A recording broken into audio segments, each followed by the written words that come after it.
Bonjour et bienvenue pour cette partie 4 sur les nombres premiers, la division euclidienne. Aujourd'hui, on va faire un exercice pour essayer de trouver des diviseurs et des multiples. Donc c'est un exercice plutôt de niveau 5e. Alors je vous ai préparé quelques questions. On va d'abord chercher les diviseurs de 18, les diviseurs de 45, puis trouver 5 multiples de 7. Je t'invite bien évidemment à faire l'exercice par toi-même, à mettre la vidéo en pause et de regarder la correction juste après. Alors pour la correction, je vais commencer. Pour la première question, trouver les diviseurs de 18. Et bien quand on va chercher les diviseurs, on a envie de les chercher dans l'ordre.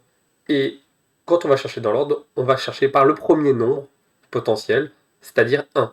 Et 1 divise tous les nombres, puisque effectivement, on peut toujours trouver que 18, c'est égal à 18 fois 1. Une fois 18 ou 18 fois 1, ça fait 18. Donc 1 est un diviseur de 18 si on s'en tient à la définition.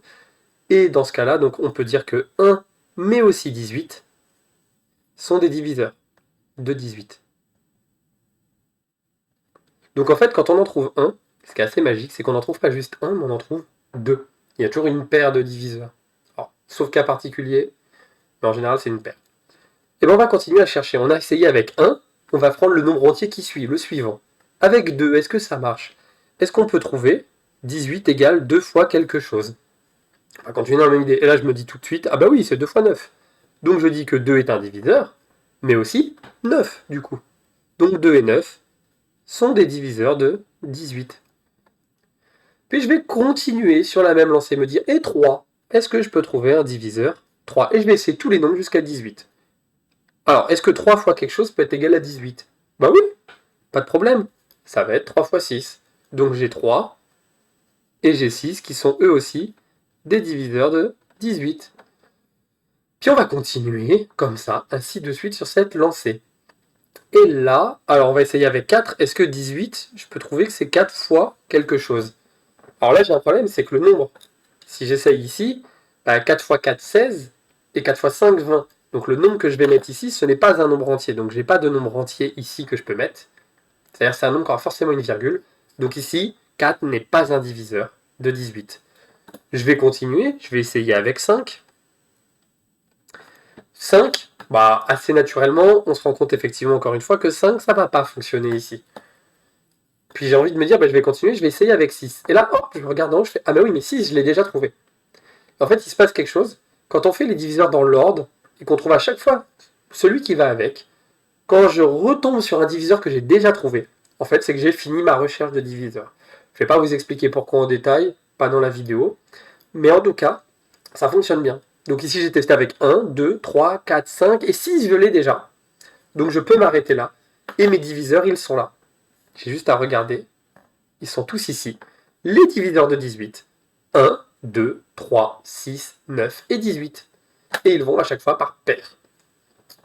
Donc voilà un peu l'idée. Et bien pour le deuxième, les diviseurs de 45, on va faire exactement la même chose. On va chercher petit à petit. Alors 45, évidemment, c'est 1 fois 45. Donc on a déjà deux diviseurs. On va essayer 45. Est-ce que ça marche par 2? Ben, par 2, malheureusement, 45, ça ne marche pas. 45 n'est pas pair. Ça va faire un nombre à virgule. Donc par 2, je vais dire simplement ici qu'il ne fonctionne pas. On va essayer 45 par 3.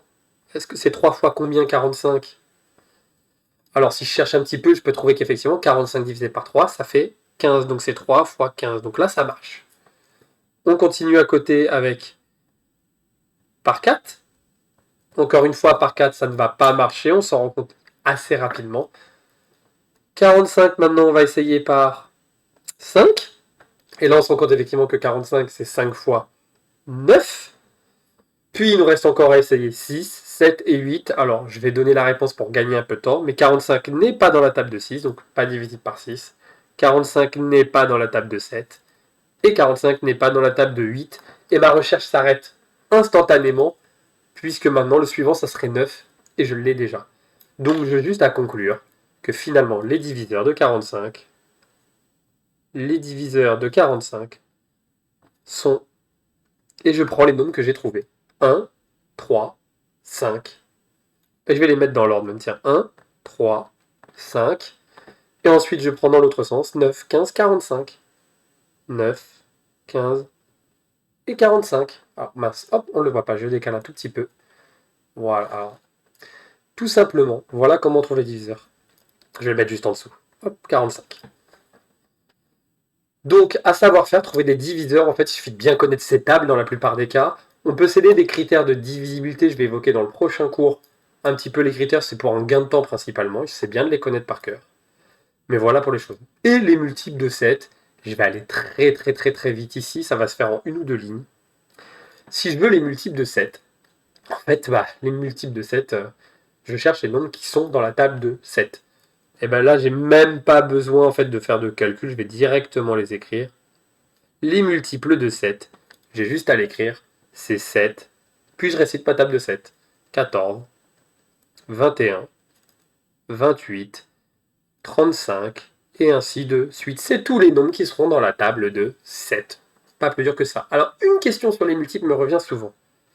Et j'ai laissé une petite place ici. Est-ce que 0 est un multiple de 7? Alors, en fait, oui.